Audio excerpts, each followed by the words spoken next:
नमस्कार, आप देख रहे हैं हमारा बेहद खास कार्यक्रम पहेली। मैं हूं आपके साथ नवजोत रंधावा। हमारे हर एपिसोड की तरह आज भी हम अपने शो का शंखनाद एक पहेली से ही करने जा रहे हैं। आध कटे तो बनता हूं जल, मध्य कटे तो बनता हूं काल, अंत कटे तो करता हूं काज, बूझो बूझो मेरा नाम। वाकई ये पहेली बड़ी विचित्र है। अगर नहीं बूझ पा रहे हैं तो कोई बात नहीं, हम आपको इसका जवाब कार्यक्रम के अंत में बताएंगे। लेकिन इसी पहेली से जुड़ती है हमारी आज की पहेली, जो कहती है एक के ऊपर एक शिलाएं, बिन चूना बिन गारा, भूतनाथ का वास वहां पर, भूतों ने डेरा डाला। आखिर वो कौन सा शिल्पकार था जो 1000 साल पहले की अनगढ़ पहेली दुनिया में सामने छोड़ गया? आखिर वो कौन सा जादूगर था जिसकी कारीगरी की मिसाल दुनिया में दूसरी नहीं मिलती? क्या कोई मंदिर 1000 साल से भी ज्यादा वक्त से बिना किसी जोड़ के खड़ा रह सकता है? क्या किसी भव्य मंदिर का निर्माण एक रात में हो सकता है? हजारों टन नकाशीदार पत्थर एक जगह पर लाकर एक रात में 30 मीटर ऊंचा मंदिर क्या बनाया जा सकता है? सोचने में तो यह काम बिल्कुल असंभव लगता है, लेकिन स्थानीय लोगों का विश्वास है कि यह मंदिर एक ही रात में बनाया गया था और इसमें इंसानी नहीं बल्कि रूहानी शक्तियों का हाथ है।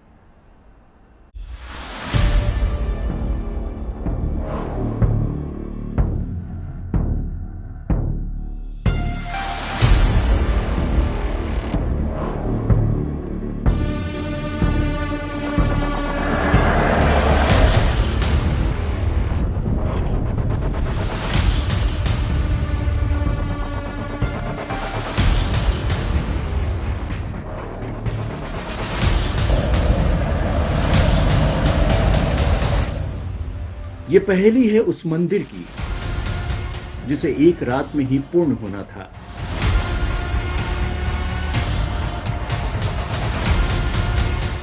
ये कहानी है उस मंदिर की जो अपूर्ण रहा, कभी परिपूर्ण नहीं हो सका।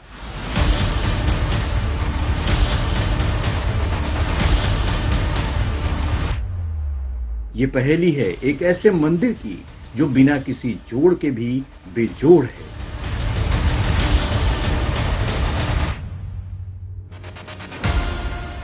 जिस मंदिर की वास्तुकला ऐसी जो किसी को भी अचंभित कर दे, दांतों तले उंगली दबाने को मजबूर कर दे।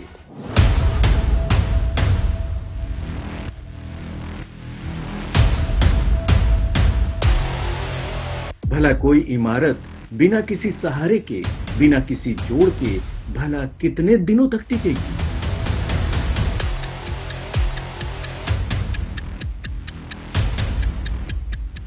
आखिर 11वीं शताब्दी में इस सुनसान जगह पर इस मंदिर को किसने बनवाया और क्यों बनवाया?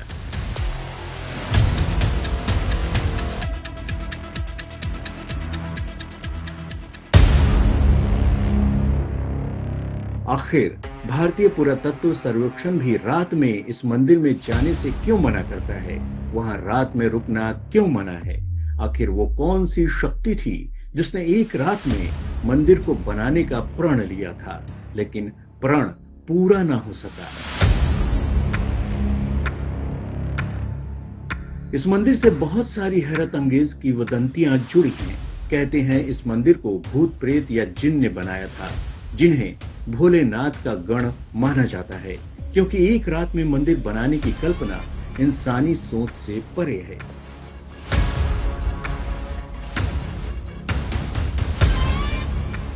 क्या ये मंदिर किसी दूसरी दुनिया के लोगों ने बनाया है? क्योंकि अप्रत्याशित घटनाएं ही अदृश्य शक्तियों पर विश्वास को बल देती हैं।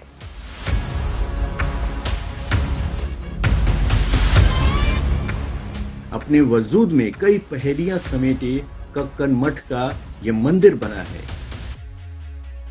मध्य प्रदेश के मुरैना के सिंघोनिया कस्बे में, जो दिल्ली से करीब 300 किलोमीटर दूर है। आखिर किसने की महादेव की अधूरी साधना? किसने देखा था सुनहरे शिव मंदिर का सपना?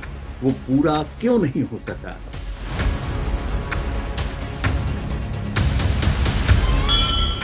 पुरातत्व के जानकार दावा करते हैं कि वास्तुकला की ऐसी बेमिसाल धरोहर दुनिया में दूसरी नहीं मिलती।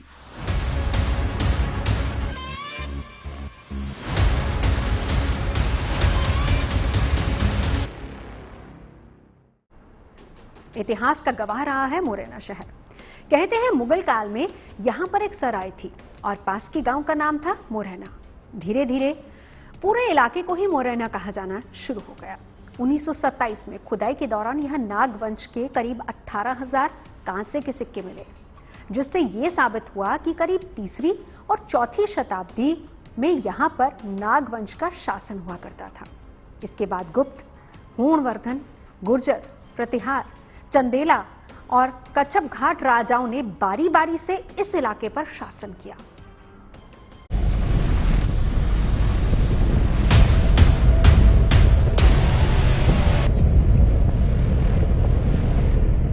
मुरैना से हमारी मंजिल करीब 32 किलोमीटर दूर है। बिल्कुल समय न गंवाते हुए हम निकल पड़े इस अनोखे मंदिर की तरफ।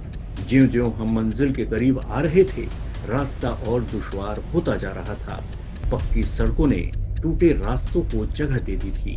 बिहड़, जंगल उजाड़ इलाका अब सामने था। कच्ची पक्की सड़कों से होते हुए आखिर हम आ पहुंचे सिहोनिया पर।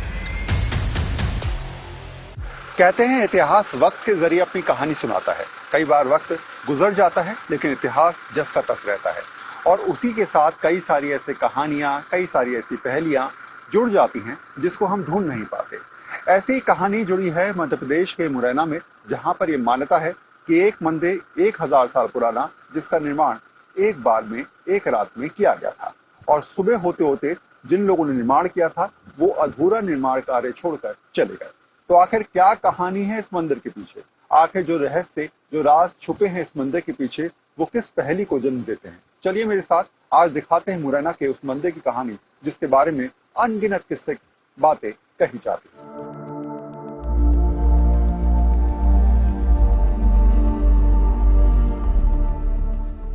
कक्कन मठ मंदिर हमारे ठीक सामने था। इसको देखते ही हमें गुरुत्वाकर्षण के सिद्धांत पर शक होने लगा। पत्थर के ऊपर पत्थर, पत्थर के ऊपर पत्थर, यह मंदिर 1000 साल से कैसे टिका था, विश्वास नहीं हो रहा था। अपने आप में अनोखा था ये मंदिर, विशाल, भव्य, लेकिन साथ ही अकल्पनीय। हमारे सवालों की संख्या बढ़ चुकी थी। क्या इस मंदिर को ऐसे ही बनाया गया था या बनाते बनाते बीच में ही छोड़ के चले गए थे बनाने वाले? सवाल अनगिनत थे। फिर हमारे जहन में आई वो किंवदंती जो इस इलाके में बच्चे बच्चे की जुबां पर थी। इस मंदिर को भूतों यानी शिव गणों ने एक रात में ही बनाया था और वो भूत सुबह होते ही इसे अधूरा छोड़ के चले गए थे।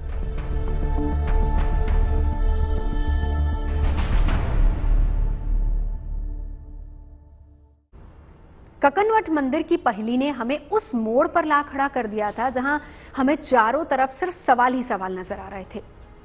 वाकई क्या किसी अदृश्य शक्ति ने इस मंदिर का निर्माण किया था? क्या एक रात में इतने विशाल मंदिर का निर्माण संभव था?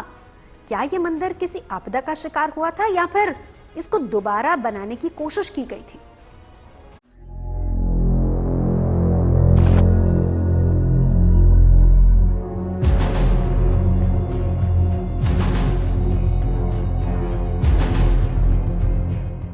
कक्कन मठ मंदिर की पहेली सुलझाते सुलझाते हमें याद आई पास ही के बटेश्वर के मंदिरों की, जिनकी पहेली हमने कुछ हफ्तों पहले दिखाई थी।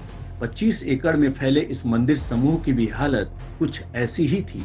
हर तरफ पत्थर ही पत्थर। तो क्या बटेश्वर की तरह ही कुछ यहाँ भी घटा था?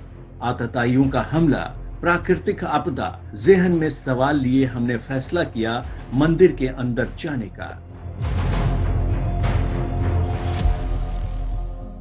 बटेश्वर और 64 योगी मंदिर की तरह इसका निर्माण कार्य की कला भी एक जैसी है और शायद यही कह सकते हैं कि 9वीं शताब्दी से लेकर 12वीं शताब्दी तक जितने भी मंदिर खासकर मध्य प्रदेश में बने या फिर उत्तर भारत में बने, उनकी कलाकृतियों की सोच और उस प्रकार की बनावट आपको एक तरफा देखने को मिलेगी।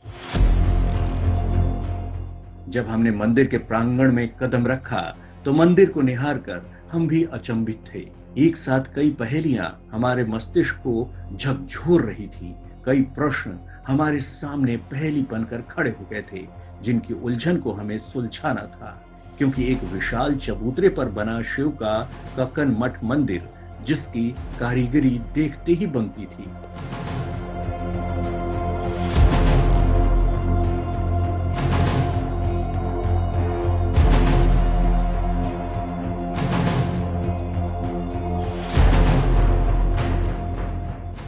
हर कहानी के पीछे कोई ना कोई तात्पर्य जुड़ा होता है। हर कहानी के पीछे कोई ना कोई ऐसी बात जरूर जुड़ी होती है जिसके बारे में हम कह सकते हैं कि ये मान्यता सदियों से चलती आ रही है। ऐसे ही कक्कन मठ मंदिर के बारे में कहा जाता है कि 1000 साल पहले जब इसका निर्माण कार्य किया गया था तो उस समय कहा गया कि एक रात में इसको बनाया गया। कक्कन मठ मंदिर के बारे में लगातार इस बात को कहा जाता है कि 1000 साल पहले एक राजा ने इसका निर्माण कार्य कराया अपनी रानी के लिए। तो कोई कहता है कि एक रात में इसको जिन्नों ने बनाया और वो भी अधूरा मंदिर इसलिए छोड़ के चले गए क्योंकि सुबह हो गई थी। तो बहुत सारी कहानियां, किंवदंती इस मंदिर के साथ जुड़ी हैं जो इसको अपने आप में अजीब बनाते हैं और नायाब भी बनाते हैं। सिंघानिया का कक्कन मठ शिव मंदिर वास्तुकला की अद्भुत धरोहर है। जानकार बताते हैं कि इस मंदिर के खंभों पर एक अनजान लिपि में इस मंदिर का सारा राज अंकित है। कोई कहता है कि इस मंदिर में अकूत खजाना छिपा है, तो कुछ लोग मानते हैं कि इन लिपियों में एक ऐसा कोड छिपा है जिसे डिकोड करने से मंदिर का सारा रहस्य सुलझ जाएगा।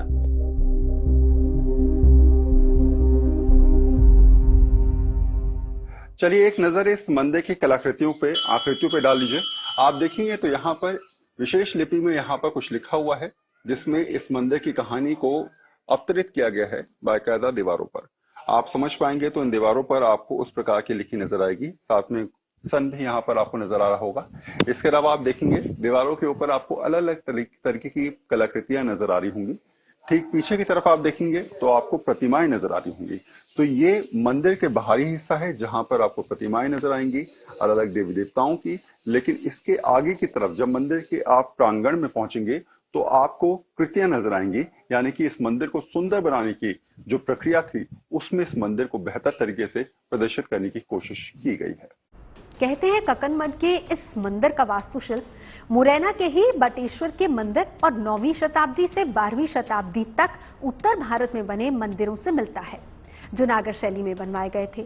लेकिन उन मंदिरों का निर्माण तो पूरा हो गया था, फिर कक्कन मठ मंदिर अधूरा क्यों रह गया? मंदिर के चारों तरफ मंदिर निर्माण की बहुत सारी सामग्री बिखरी मिलती है, जो ये बताती है कि मंदिर का निर्माण जोर शोर से जारी था। फिर अचानक ऐसी कौन सी घटना घटी जिससे मंदिर अपूर्ण ही रह गया? हमारी आंखों के सामने एक ऐसी पहेली आकर खड़ी हो गई थी जिसे हम बूझ नहीं पा रहे थे। ये कैसे हो सकता है कि बिना किसी सहारे के मंदिर का ऊपरी हिस्सा ऐसे ही खड़ा रह सके? ये कोई चमत्कार था या वास्तुशिल्प का ऐसा ज्ञान जिसका भान आज के विज्ञान को भी नहीं था? कक्कन मठ मंदिर में लगे हुए पत्थर, जहां पर यह मंदिर बना हुआ है उसके आसपास या यूं कहें कि उस क्षेत्र से काफी दूर दूर तक ऐसे पत्थर नहीं मिलते। फिर यह मंदिर उन पत्थरों से कैसे बना, यह एक रहस्य है। तो आप कह सकते हैं कि पत्थर बाहर से लाए गए होंगे, और ऐसा हो भी सकता है। लेकिन जिस काल में यह मंदिर बना है उस काल में इस काम के लिए साधन संसाधन ऐसे नहीं रहे होंगे कि हजारों किलोमीटर दूर से ऐसे पत्थर इतनी बड़ी मात्रा में लाए जा सके। यह भी एक रहस्य है। सिंघानिया का कक्कन मठ मंदिर लोक कथाओं के ताने बाने में इस कदर बुना था कि हम भी एक बार सोचने पर मजबूर हो गए कि अगर एक मंदिर को एक रात में बनाना था तो वो जरूर कोई दैवीय शक्ति रही होगी जिसने विज्ञान को चुनौती देने वाला ढांचा खड़ा कर दिया। इस मंदिर को बनाने के लिए यह कहा जाता है कि एक रात में निर्माण कार्य किया गया। तो ऐसे में एक रात में निर्माण कार्य करने के बाद सुबह मंदिर अधूरा कैसे रहा, ये मैं आपको समझाता हूँ।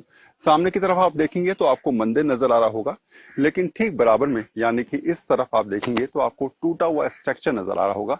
ऐसा लग रहा है कि किसी ने अचानक इन तमाम मंदिरों के जो पत्थर थे उनको यहीं पर रख दिया और वो छोड़ के चले गए। इसके अलावा एक और चीज भी आप देखेंगे तो आपको छोटे छोटे पत्थर एक के ऊपर एक रखे हुए नजर आ रहे होंगे। ये आमतौर पर मान्यता है कि जिसको भी मन्नत मांगनी होती है वो एक के ऊपर एक पत्थर रख के चला जाता है, और जब उसकी मन्नत यहाँ पर पूरी हो जाती है तो वो यहाँ पर आकर पत्थरों को हटाकर साइड में रख देता है। मंदिर के आसपास मंदिर के निर्माण से जुड़ी बहुत सारी सामग्री बिखरी पड़ी है। दावा किया जाता है कि इस मंदिर के चारों तरफ मंदिरों की श्रृंखला की योजना थी। आसपास के बिखरे पत्थरों को देखकर लगता है कि हजारों की तादाद में कारीगर रहे होंगे जो एक साथ कई क्विंटल वजनी पत्थरों को तराश रहे होंगे। और सबसे हैरानी की बात तो ये कि इन भारी भरकम विशाल पत्थरों को यहाँ लाया कैसे गया होगा, क्योंकि जिन पत्थरों से ये मंदिर बना है आसपास के इलाके में ये पत्थर नहीं मिलते हैं। ये मंदिर का वो अधूरा हिस्सा है जो पूरा नहीं हो पाया। इस अधूरे हिस्से को आप देखेंगे तो ऐसा लग रहा था कि मानो रात में किसी ने इस स्ट्रक्चर का नीचे से निर्माण कर दिया, यानी कि बेस बना दिया।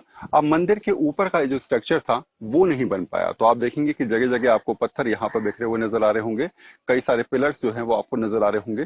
तो ऐसे में सोच ये थी या फिर ये समझाने का प्रयास था कि इस मंदिर के निर्माण को और ज्यादा बढ़ाना था, क्योंकि प्रांगण आप देखेंगे तो आपको बहुत बड़ा नजर आएगा।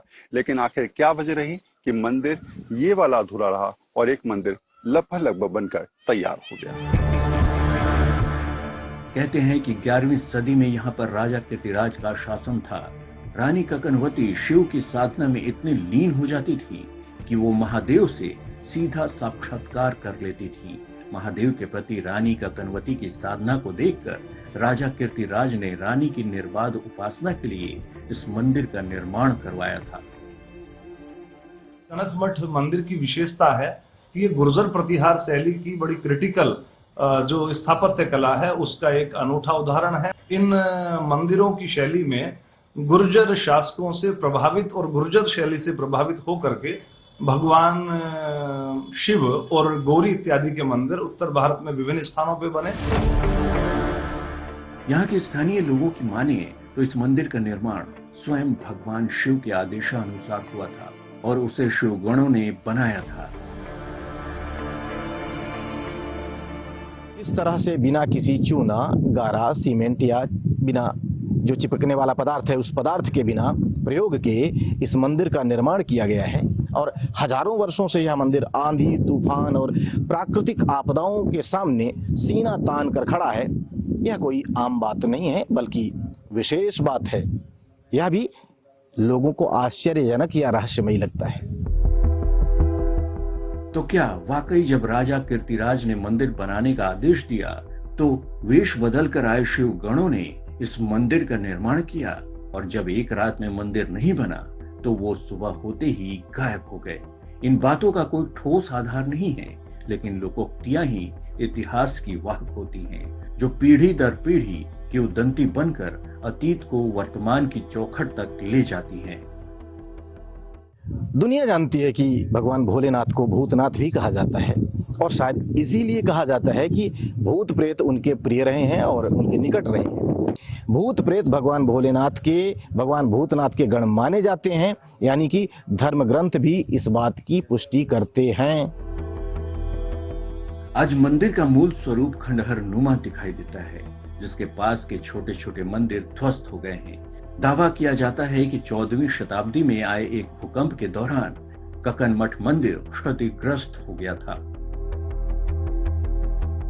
अगर ये बात सच है तो फिर भी इतने सालों से मंदिर का बिना सपोर्ट के खड़े रहना किसी चमत्कार से कम नहीं है।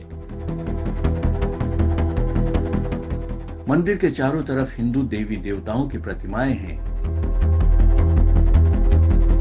कालांतर में जब सल्तनत काल था, मुस्लिम काल था, उस समय हजारों सैकड़ों मंदिरों को मुस्लिम शासकों के द्वारा अपने धर्मांधता के कारण तोड़ा गया है, परंतु ये एक इतिहास का हिस्सा है जो आज मौजूद है, वो भी महत्वपूर्ण है, उसका संरक्षण किए जाने की आवश्यकता है। ककन मठ का ये मंदिर आज भी शान से खड़ा है और हर हर महादेव के जय घोष से गूंज रहा है। ककन मठ मंदिर की झूलते पत्थरों पर तैरती पहेली हमें उलझाती भी हैं और आश्चर्य से भी भर देती हैं।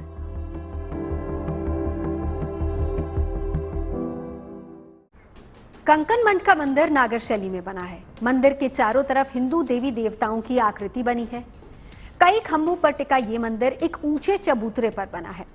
इस मंदिर के वास्तुशिल्प में गर्भगृह, स्तंभयुक्त मंडप एवं मुख मंडप है और मंदिर में एक शिवलिंग भी स्थापित है जो किसी विशेष अनुष्ठान के लिए बनाया गया लगता है। मंदिर के गर्भगृह में आज भी शिव की साधना होती है। मंदिर की सबसे बड़ी पहेली तो इसकी संरचना में ही छिपी हुई है जो अब तक अबूझ है, अनसुलझी है।